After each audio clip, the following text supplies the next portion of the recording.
that Cuba is ready to fall. Yes.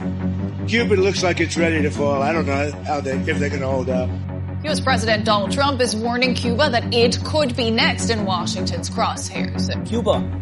Trump on Sunday asked Cuba to make a deal and make it soon, pledging to cut off all oil and money flowing to the island nation in the Caribbean. You know what just happened?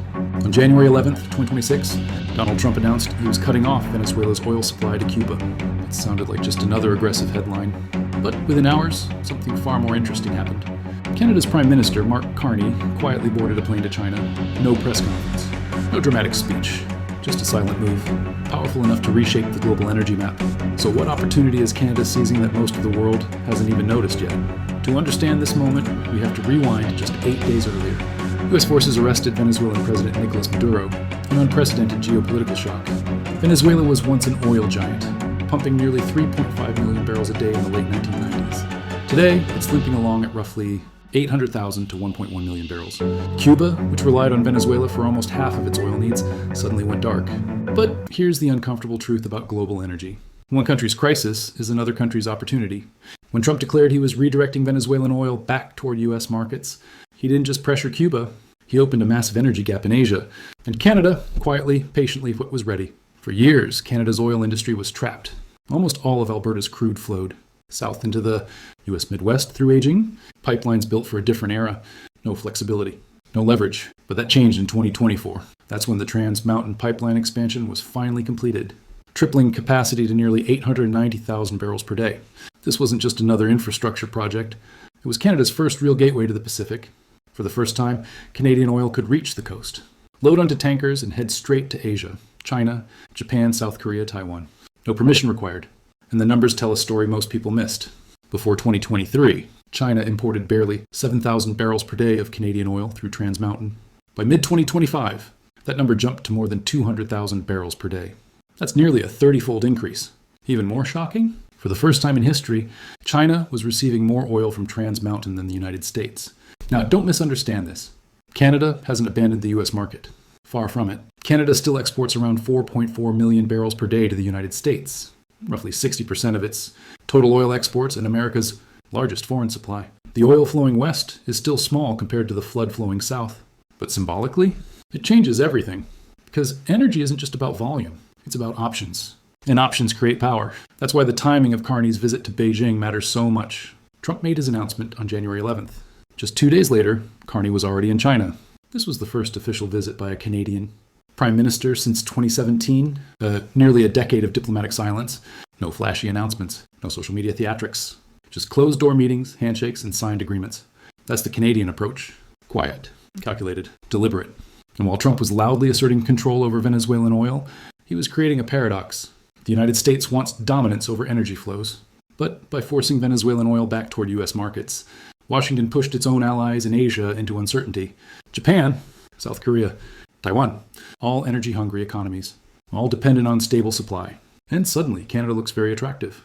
Not because Canada is cheaper, but because Canada is predictable.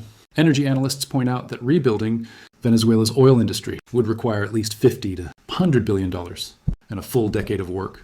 This isn't a short-term disruption. It's a structural gap. Russia is under sanctions. Iran is isolated.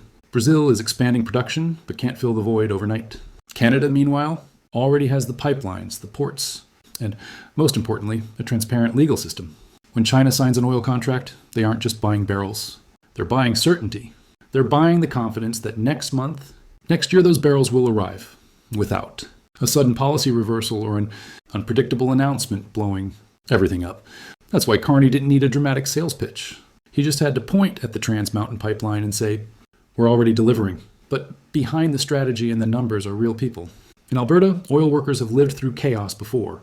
They watched prices crash from over $100 a barrel to barely $30 during the 2014-2016 collapse. They watched projects freeze. Jobs disappear. Now, with oil prices hovering around $57 to $60 a barrel and global supply expected to exceed demand in 2026, uncertainty is back. And while Trans Mountain offers hope, it isn't a miracle.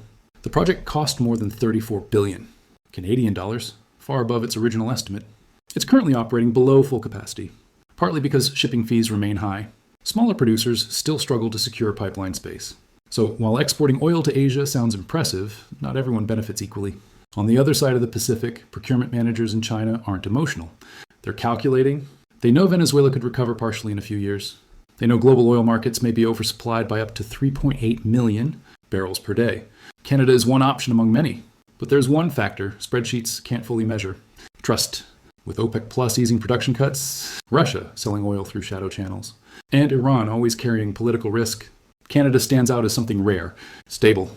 That's why Alberta's premier has been pushing for even more pipeline capacity to the British Columbia coast, despite fierce opposition from environmental groups and Indigenous communities. This isn't just an energy story. It's a national dilemma. Economic growth versus environmental responsibility. Short-term opportunity versus long-term legacy.